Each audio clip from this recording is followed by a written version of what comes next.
Tumeona mkono wake Bwana. Pasteur, je n'ai rien. Comment dites-vous que vous n'avez rien? Telle est une déclaration forte d'une dame en détresse.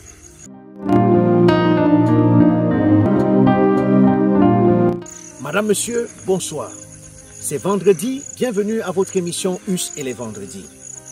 À un moment donné de l'histoire, chacun peut à un moment donné se poser cette question. Est-ce que j'ai véritablement quelque chose? Soit nous avons quelque chose et nous ne prenons pas conscience, soit nous n'avons même pas conscience que ce que nous avons peut nous aider à développer ou à devenir quelque chose de grand, ou à devenir quelqu'un de grand. C'est l'histoire d'une femme parmi les filles des prophètes qui est allée vers Élisée et a supplié Élisée, implorant son intervention. Élisée lui a dit, que puis-je faire pour toi?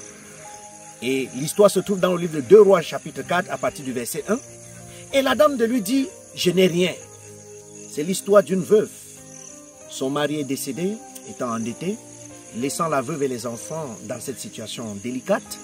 Et la femme ne sait pas comment elle va faire. Parfois, nous avons des époux qui nous ont laissés avec des charges, nous ne savons quoi faire. J'ai saisi l'opportunité pour rendre hommage aux femmes qui sont seules en train d'éduquer leurs enfants, en implorant la grâce divine, qu'elle vous bénisse et qu'elle permette que vous soyez en parfaite santé pour continuer à prendre soin de ses enfants. Puisse la bénédiction de Dieu demeurer en vous. Cette dame ayant pleuré, le serviteur de Dieu, dans la question « Que puis-je faire pour toi ?» l'amène quand même à réfléchir et à comprendre qu'à un moment donné, il y a quelque chose qui doit se passer. Et elle dit « Je n'ai qu'un petit pot d'huile. » Oui, mon frère, tu as toujours quelque chose d'important et de précieux. Ce n'est pas la quantité qui est importante, c'est la qualité de ce que tu as.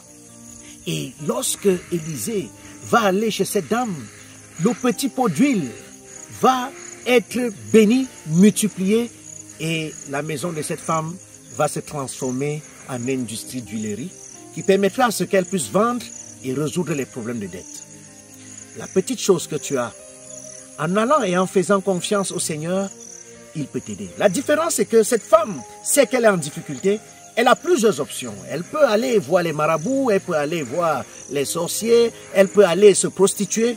Mais elle choisit la meilleure option qui est de revenir voir le serviteur de Dieu pour demander son intervention.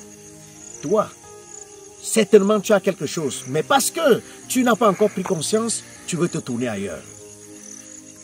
La petite goutte d'huile que tu as peut se transformer en un héritage. Peut-être tu cries que tu n'as pas le Saint-Esprit. Il ne suffit pas d'avoir le Saint-Esprit en entier, mais la petite portion du Saint-Esprit que tu peux avoir peut être une bénédiction pour demain. Je voudrais que tu puisses revenir au Seigneur, parce qu'au fond de toi, tu as quelque chose que tu n'as pas encore identifié. Et lorsque tu pourras identifier cela, le Seigneur te bénira. Le Seigneur fera en sorte que tu puisses évoluer. Le Seigneur fera en sorte que tu sois béni. Oh, est-ce que tu passes des moments de déception? La présence, cette petite présence de Dieu peut te rassurer. Est-ce que tu es malade? Oui, la présence de Dieu peut t'apporter la guérison. Est-ce que tu souffres d'injustice? La présence de Dieu peut te redonner la justice. Est-ce que tu sens qu'il faut abandonner? Non, la présence de Jésus dans ta vie peut te redonner de l'espoir. Quand Jésus vient, la petite chose qu'il trouve en toi, il bénit et cette chose se transforme et ta vie devient une vie de témoignage. Peut-être tu passes des moments difficiles, tu passes des moments d'inquiétude, tu passes des moments de détresse, mais ne cherche pas ailleurs. Va pleurer devant le Seigneur et il agira. Ô Seigneur, interviens dans la vie de ton enfant qui m'écoute, qui écoute ce message. Quelle que soit la situation que ton enfant traverse en ce moment, intervient.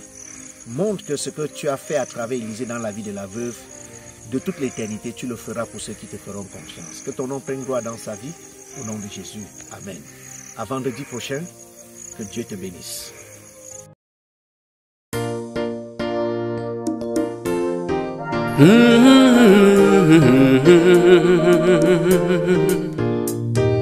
Ha ha tumeuona mkono wake Bwana.